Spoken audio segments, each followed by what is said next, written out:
Hello, everyone. Good morning.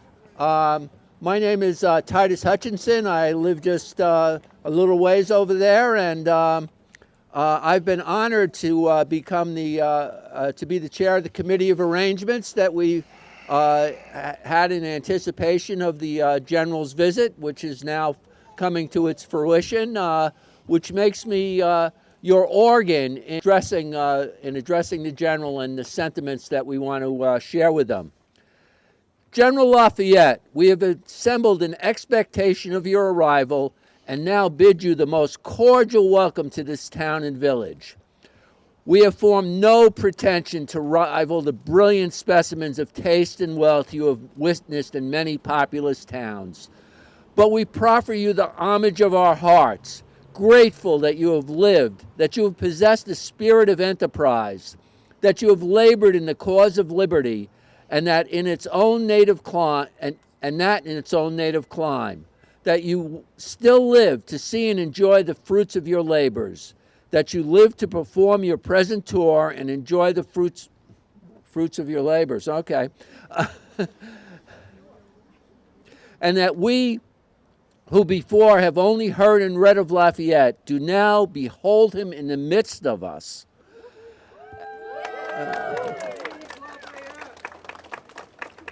As you have passed through other states, you have found cities and towns, by you once defended from their enemies, now become populous and wealthy.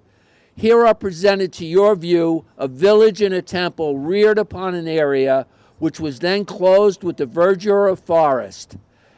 And you, everywhere in the United States, discover science and the arts, agriculture, commerce, and manufactures, making rapid strides to eminence under the fostering care and patronage of the free government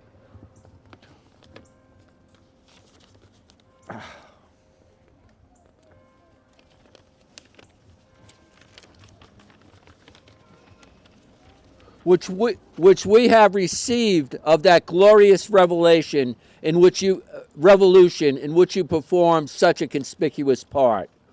Although one generation and almost a second have passed away, a few patriots of the revolution still survive. Some of these present have marched in defense of their country in obedience to your commands. These all yet live to tell us and their posterity that what our liberties cost and how they were attained. Nay, more, they are living heralds of your disinterested and efficacious exertions to redeem us from colonial bondage and guarantee to us those free institutions which are at once the glory and happiness of our country, and are extending their benign influence through the world. We should rejoice in your longer continuance here if other and higher claims would permit, but we know that you must speedily progress on your tour, and we express the sincere desire of our hearts that your path may be strewed with flowers, fragrant flowers, till you arrive at the blissful shores of immortality.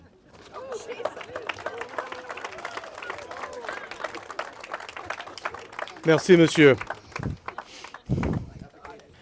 Distinguished guests, mesdames et messieurs, to the residents of the town of Woodstock, I thank you for your congratulations on my safe arrival on this hospitable shore, on this land, the sight of which has excited in me the liveliest emotions, and in which country I will not be able to take a single step without awakening in me some grateful recollection. Since my landing at the city of New York in August last, I have visited the 13 United States for whose independence, more than 40 years ago, I contributed my services and my fortune, and for which I often risked my life and even bled for the cause of American liberty. But now I am well beyond the boundary of those states, and one of the 11 which has been added to the number since I left you. You have claimed, you have formed no pretensions to rival the brilliant specimens of taste and wealth I have witnessed in many of the populous towns, that you have recently grappled with the forest and your hands are yet rough with the rugged toil. But you proffer in common with them, the homage of your hearts devoted to the principles for which I and your fathers fought, principles consecrated by my own and their blood to the protection of the rights of man. Moreover, it is clear your hearts, the safe repository of friendship, also beat with animated anxiety to render my stay with you happy, which ensures my visit to this state will prove no less agreeable to myself than gratifying to the citizens of this town. Amidst the inexpressible enjoyments which press upon my heart, I could not but feel particularly eager and happy to see my beloved brothers in arms in Vermont, among whom it is my delight to meet. I have the gratification in the sons of the Green Mountains to find many who have been my intimate companions. Many others I call in vain, and at the head of them our matchless paternal chief. To these officers and soldiers of our Revolutionary Army, that army so brave, so virtuous, so united by mutual confidence and affection. I knew them well. I saw them fighting the battles of their country at Rhode Island, Brandywine, Yorktown, and on many other fields. They were the bravest of the brave. Better men never lived. Mesdames et Messieurs, I want words to express the happiness I feel in thus meeting my brothers and companions in arms in this new state of Vermont. Yet I am delighted, my dear comrades, whenever I find myself among my surviving revolutionary brothers in arms, for we were all brothers, fighting in the same cause of independence and freedom. We all enjoy together the happy results of our toils. Yet it is to me a particular gratification to recognize among many of you the intimate companions who served with me in the army and several of my beloved light infantry soldiers. If I have obtained in our military events some fortunate days, it is to your gallantry and action, your perseverance under every hardship, to your personal affection that I am indebted for them. That name, so dear to my heart, of a soldier's friend, which you gave me in my youth, I am happy again to find on your lips in your old age.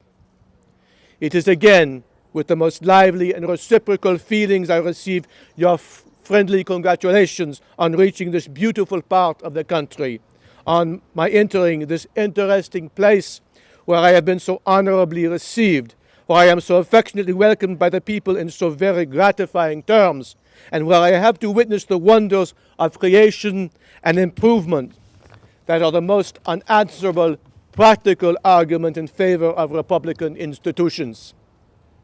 You, kind citizens of Woodstock, and most particularly my Masonic brethren, assembled in this festive place, will once again please to accept my thanks for this expression of your attachment, and I pray you all to accept the expressions of my lively gratitude, my warm affection, and my profound respect.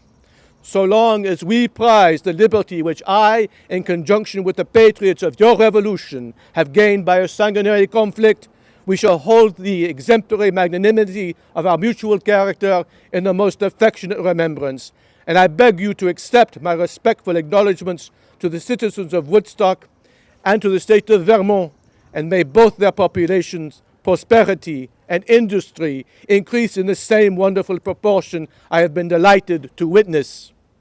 To the state of Vermont and the town of Woodstock, may the Republican blessings of independence, freedom, and equal rights be as everlasting among them as a presidential message of their former Chief Magistrate, President Monroe, and proved serviceable to the sister republics of the American Hemisphere, and impressive on the anti-republican councils of European aristocracy and despotism. Merci.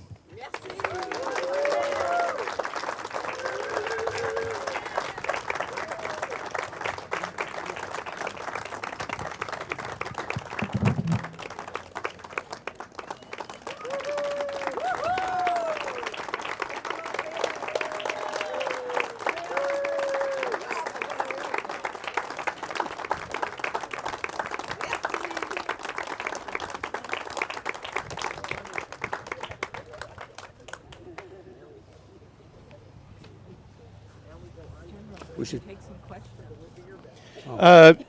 Yes, I would be very happy to respond to any inquiries you might have at this time. We have some time. So if you have any questions about my current visit to the United States or my life in general, I'd be happy to respond. Madam. Slavery is one of the issues that's dividing our country. Could you please share your views on slavery and whether it should be abolished? Oh, Madam, yes, of course, that is clear. As you must know, I have adopted the stance of the abolition of slavery, not only in this country, but in the colonies of France for some number of years now.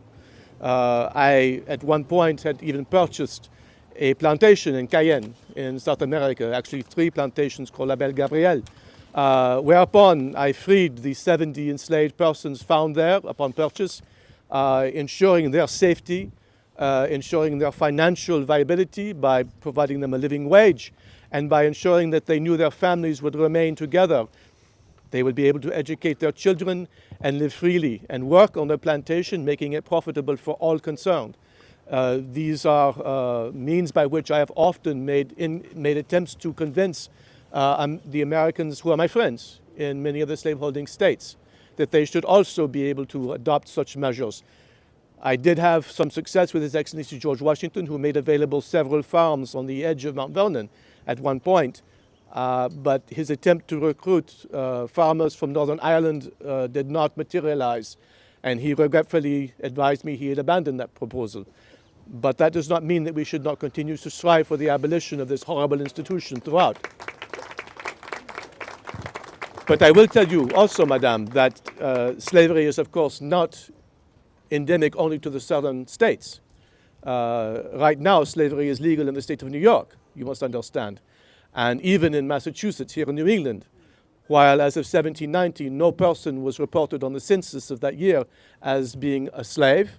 The enormous wealth and privilege associated with it, derived from the trade of this abysmal institution, continue to fill the coffers of the merchants in Boston for some time, even to this present day. And so this is not just an issue for slaveholders. It is an issue for all Americans to grapple with and to do away with as soon as possible.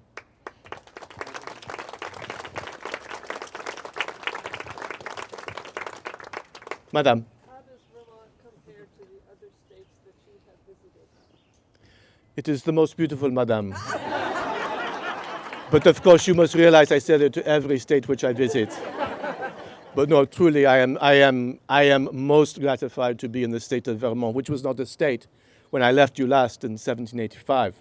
I am very pleased to see that the citizens of Vermont have been able to make that accomplishment to achieve their status as a full participating member in the Grand American Confederacy at this point.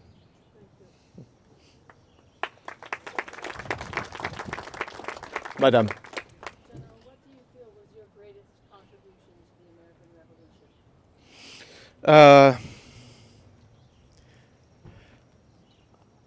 I believe that my greatest contribution was my persistence in believing that the principles for which we fought and for which many of us bled and died were worthy of those sacrifices. The other places I have visited have asked me similar questions, and I have responded to them that those principles on which the American concept of freedom and democracy and the Republican form of government resulted from our struggle, those are the true golden benefits of those sacrifices that were made.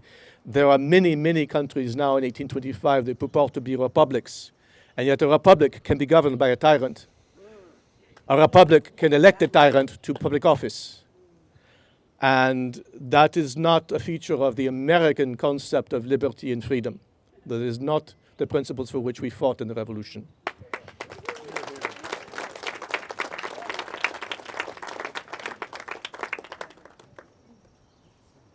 Monsieur.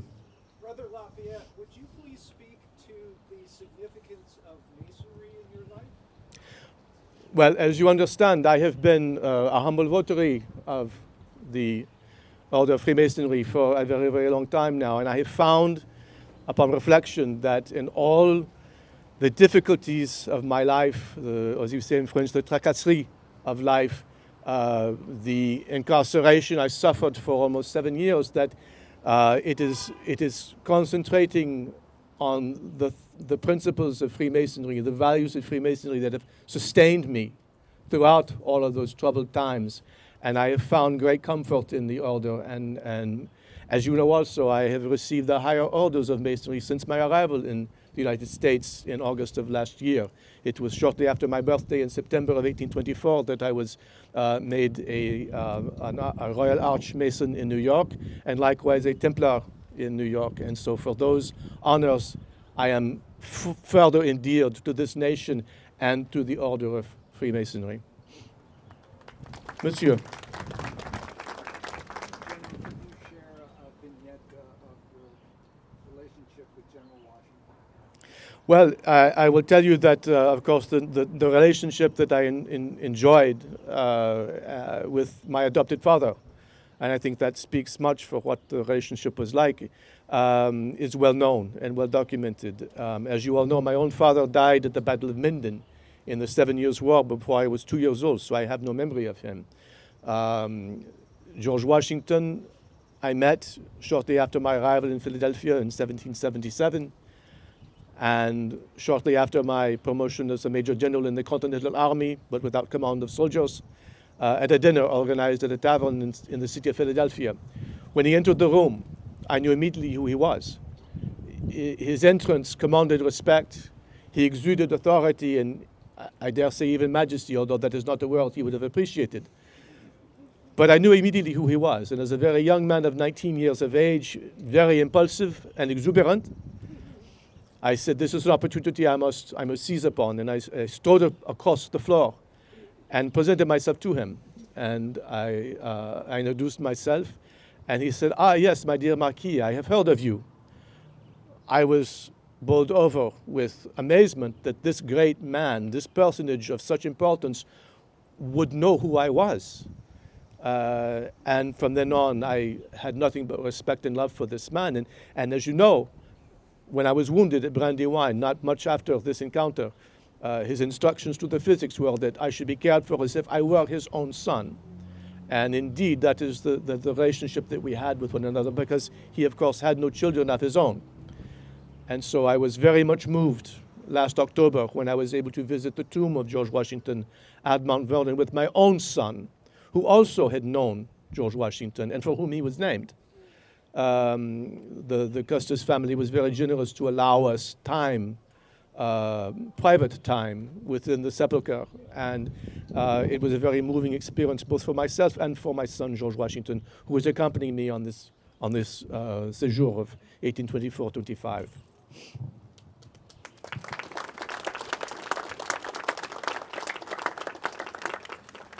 Madame.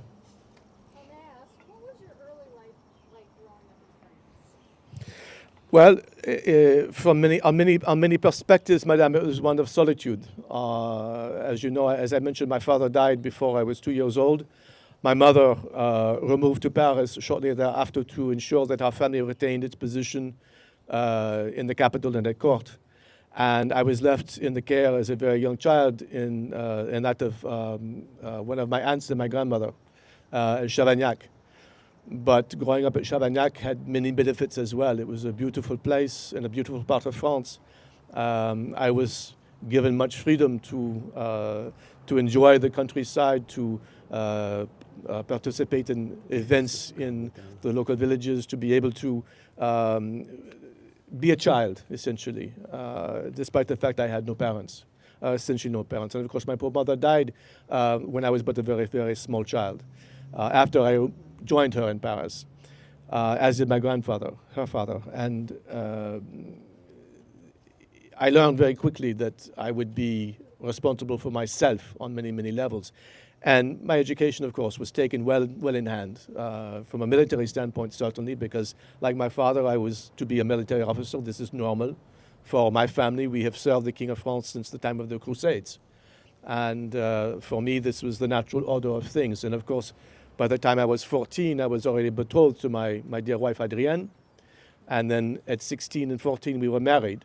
Not in the conventional sense, perhaps, as you consider, but definitely in the legal sense. And I lived essentially at the home of of her parents, and they saw to it that we were cared for and that our educations were not neglected. And then we were moved to Versailles at the court because, given the position we held in society, it was expected we would also take up court positions of some sort. And those were days my wife enjoyed. I did not so much. I do not dance very well. But, of course, it was the nature of things. If you wish to have influence, if you wish to exercise any sort of career, time at court was essential. And I was doing this from the time I was essentially 15, 16 years old. Madame. How do you square your values, your democratic values, with your monarchy at home, and what are you doing to help promote democracy in France? Madame, I have continued to strive for the implementation of the American concept of freedom and liberty in France since I returned shortly after the Battle of Yorktown, because France was still at war with Great Britain. I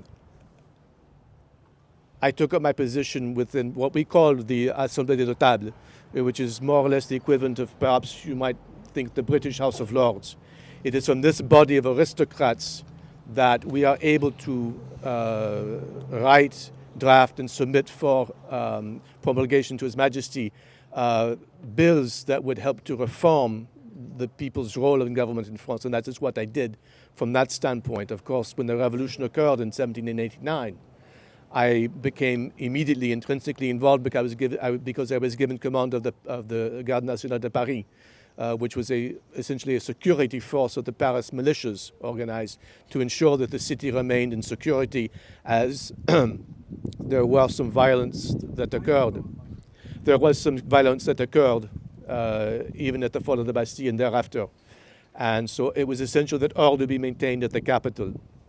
Likewise, as the revolution progressed and there was a march on Versailles later that year, I felt it necessary that I interpose myself between the crowd that had gathered at Versailles and their majesties to ensure their safety as well. And while I can only take credit because it was a rash and immediate act that I took to honor the Queen, to ensure that the people knew that my position was that the monarchy was to be maintained and their majesties were to remain safe, that the crowd calmed down and we were able to proceed with the negotiations that ultimately resulted in the royal family moving from Versailles to Paris from then on out.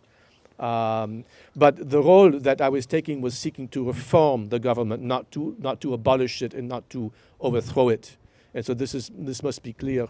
I was asked this question earlier today, and in France, we sought to reform the government, to give people more of a say in their government, not to overthrow the monarchy and to replace it with something else. Those were the consequences of other actions that occurred. As is often the case with revolution, things are very difficult to control. And as the revolution became more and more radical, it became less and less tenable to maintain the monarchy for various reasons. And eventually, of course, a republic was installed. But I will now move ahead because, of course, you know what happened after the revolution. There was the interregnum of a consular and then an empire under an emperor, which finally dissolved at the Battle of Waterloo, and then brought on a return to the restoration of the Bourbons, the two brothers of King Louis XVI, who had now successfully mounted the throne themselves. King Louis XVIII was king when I left last August. He died shortly after September, October of 1824. And now the youngest of the three brothers, at the time the Comte d'Artois, has now become King Charles X, Charles X in France.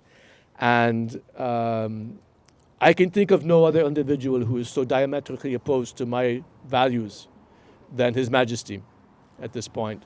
And so while I have not yet lived in France under the rule of His Majesty Charles X, I do not expect to see a great resurgence of liberal ideas and the furtherance of American principles of democracy in France at this time. I do know that the dispatches that my secretary, Monsieur Levasseur, is sending back to France at this time, very few, if any, are being published in the newspaper so that people might follow my progress here as you are able to do with your freedom of the press in this country. So that is something I know that is not happening. And to be honest, I am not seeking to confront the royal government at this time, but I am convinced that when I return, I will find things altered beyond even what they were when I left in August of 1824. Monsieur. You mentioned that you were incarcerated at some point. Yes. What was the circumstances of that? Well, as I mentioned, when the revolution took a much more violent turn, eventually there was a warrant issued for my arrest because I was considered to be too closely aligned to the monarchy.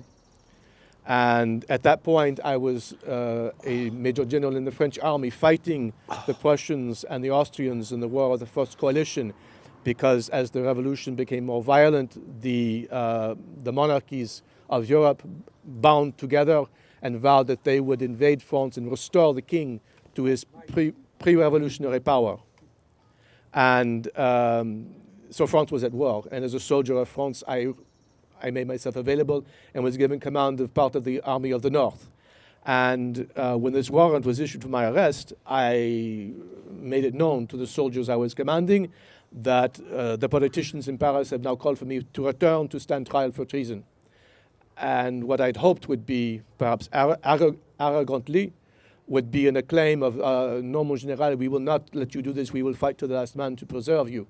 The result I got was, shall we say, less than an acclaim, less positive than I had hoped. And so it was at that point I determined that, at this stage, I must also emigrate. Of course, you've heard the word émigré, for the aristocrats and others who left France during the revolution to save themselves. And at this point, I felt I had no other choice but to leave France. And my goal was to solicit political asylum here in the United States. And so I crossed the battle lines with roughly a dozen of my staff officers, and we surrendered first to the Austrians, then to the Prussians. And instead of being granted political asylum and being treated as political asylum seekers, we were arrested as political prisoners and kept as such. The goal had been to keep fighting. Eventually, they felt that they would be able to be victorious over France, the Revolutionary Army of France, and they would then reinstall a monarchy, an absolute monarchy in France, at which point they would turn me over to the new royal government, and they would decide my fate. But I was held for 1 year. I was held for several weeks and months in the Austrian Netherlands. Then I was held in Magdeburg in Germany for approximately 1 year. And then upon the demand of the Austrian emperor, who was not an admirer of mine, I was turned over to the Austrians, who incarcerated me in a very dank, dark, terrible place in Bohemia called Olmütz. And I remained there for over 4 years before I was eventually released. It was my wife who secured my release by intercession with then General Bonaparte. Austria's position after the defeat in northern Italy at that time was less than advantageous, and so they acquiesced and released me as part of the provisions of the Treaty of Campo Formio. Merci. Monsieur. To build on that, can you explain how France was big enough for Napoleon and you? Well, it was quite simple. I refused to participate, monsieur.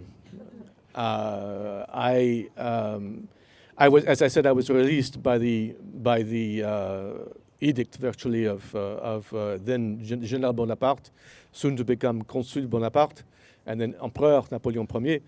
And he also felt he was the successor to the revolution. He was the successor to the principles of liberty, justice, liberté, égalité, fraternité in France.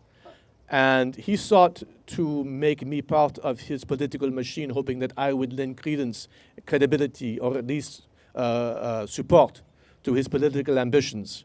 And when I refused to do that because I saw very well, and I will tell you quite frankly, I was perfectly prepared to put myself behind General Bonaparte. But General Bonaparte was not General Washington. And that is the greatest difference I can say that explains why I refused to participate further once I was released. In fact, because I would not participate initially, I was not allowed to come back to France. I was in exile. And so we remained for almost a year in the city of Hamburg in Germany. And then we took up residence with some of my wife's relatives who had immigrated as well in the Danish duchy of Holstein. And we remained there for some time, and eventually, once again, with the intercession of my adoring wife Adrienne, with now First Consul Bonaparte, we were able to return to France, provided that I take no part in politics and that I not criticize the government, which I did continue to do, but with precaution.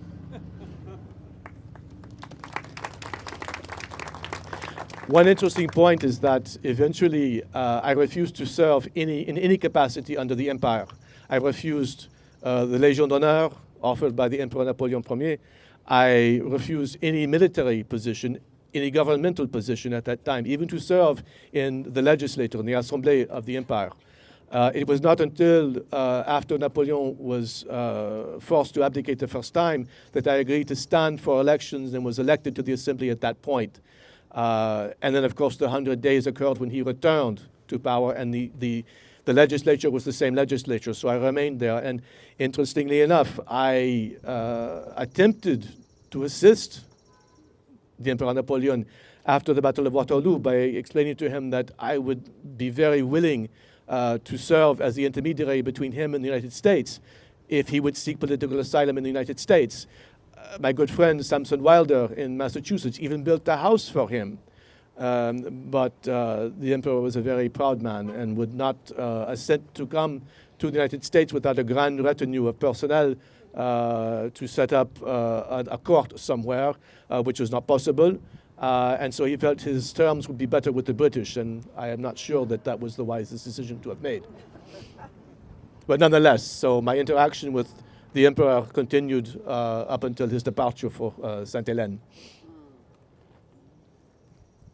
Madame. When you look back now, remembering when you were such a young man, what motivated you to leave France and come here to help us?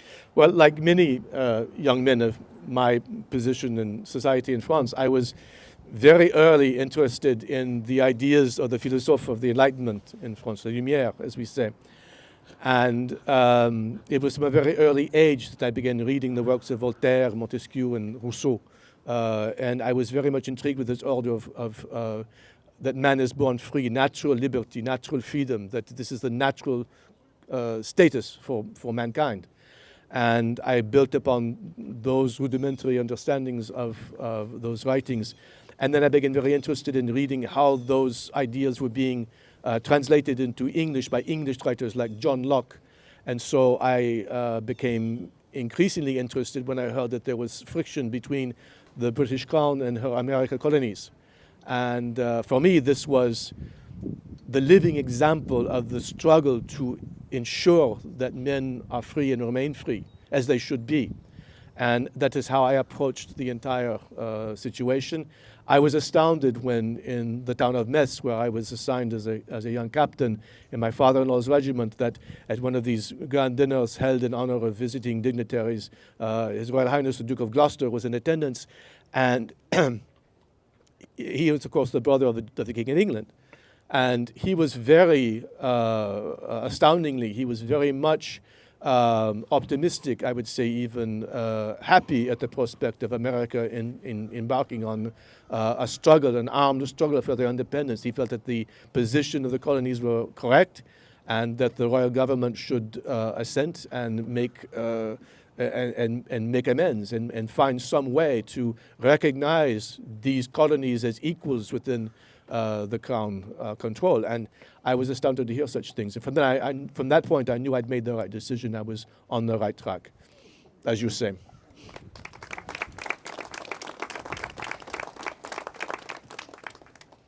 Madame. So I have read that the French flag did not have white as part of it until you had a hand in that? Well, that is because, Madame, the revolution in France began in Paris. And the colors of blue and red are the colors of Paris. And in order to, again, symbolize what I was striving to do, which was to reform the government in France, not to change it, given the role of Paris in the revolution, I felt it was most important that some symbol of the monarchy be incorporated into the national symbol. Prior to the revolution, there was no official flag in France. as you know. Navy ships flew the white banner. It is under the white banner that you see the surrender at Yorktown. That is not a surrender flag, by the way. That is recognized as the ensign of France. The French are on that side of the painting and the Americans on the other. When we first started with the tricolore, there was no order of the colors. In other words, in fact, it was not as you hold it now, madame, it was horizontal. And yes, and it was, in some cases, the fly was red as you have it there. In some cases, it was blue. In some cases, the white is next to the red and the blue and red are together. And if you look at, there was a wonderful interpretation of, I think was at my highest point at that time, 1 year after the taking of the Bastille, the storming of the Bastille, was what we in France call the Fête de la Fédération. And the Fête de la Fédération commemorated the grand federation that I had conceived of France represented by three elements: the king, the nation, and the people. And you see a flag such as this flying horizontally, but as I said before, with the blue and red next to each other. While we were very serious about many things, vexillology was not one of them.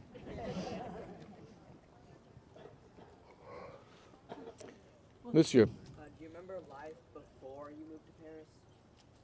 Oh, yes, I have many happy memories, again, of my childhood in Auvergne. It is a beautiful part of France. It is very rural. It is very, the weather is very good. And I hold many memories, many happy memories of my time at Chavagnac. I think we are perhaps out of time. Thank you very much.